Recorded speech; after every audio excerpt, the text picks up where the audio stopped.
Students, 12th class math में अवकल समीकरण चैप्टर में कोटि और घात पर बेस्ड एक क्वेश्चन दिया हुआ है।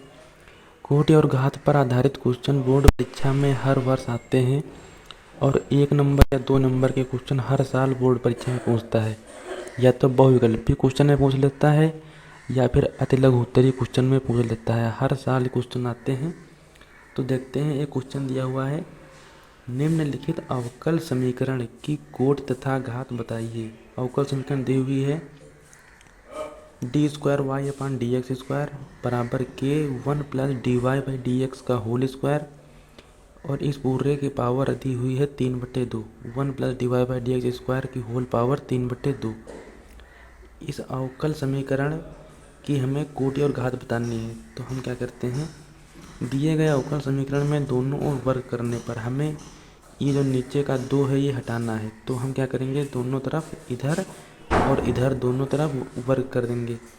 तो जब इधर वर्ग करेंगे तो यहाँ पावर 2 हो जाएगी, पावर 2 हो जाएगी, बराबर यहाँ पर k का k स्क्वायर हो जाएगा और 1 प्लस dy/dx का होल स्क्वायर, ये 2 कैंसिल हो जाएगा, पावर 3 आ जाएगी।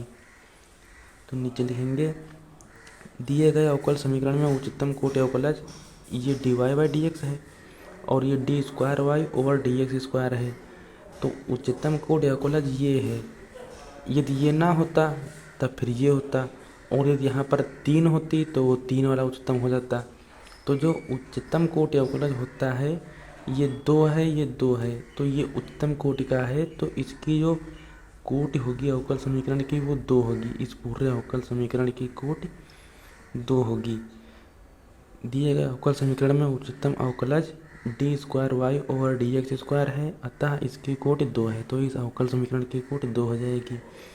अब घात की बात करें तो जो उच्चतम कोटि अवकलज होता है उसी की घात उस अवकल समीकरण की घात कहलाती है। उच्चतम कोटि अवकलज क्या है, यही है। तो इसकी घात कितनी है, ये देखिए, जब वर्ग किया तो यहाँ पर घात 2 है। इसमें उच्चतम कोटि अवकलज ये है, तो इस अवकल समीकरण की घात 2 हो जाएगी। अब आप यहाँ कहेंगे कि सर यहाँ पर तो 3 है, तो अवकल समीकरण की घात 3 होनी चाहिए, लेकिन ऐसा नहीं होता है। जो उच्चतम कोटि अवकलज है उसी की घात उस पूरे अवकल समीकरण की घात कहलाती है। तो यहाँ पर उच्चतम कोटि अवकलज d²y/dx² है, तो इसी की घात जो 2 है वही पूरे अवकल समीकरण की घात कहलाएगी। ये 3 यहाँ पर अवकल समीकरण की घात नहीं होगी। उच्चतम कोटि अवकलज d²y/dx² है, इसकी घात 2 है, अतः अवकल समीकरण की घात 2 है। तो समझ में आ गया होगा कि जो उच्चतम कोटि अवकलज है उसकी कोटि ये 2 है, तो ये 2 हो जाएगी। और यदि घात की बात करें तो उच्चतम कोटि अवकलज की घात अवकल समीकरण की घात कहलाती है। तो नीचे लिख देंगे, अतः अवकल समीकरण की कोटि और घात 2 है। धन्यवाद।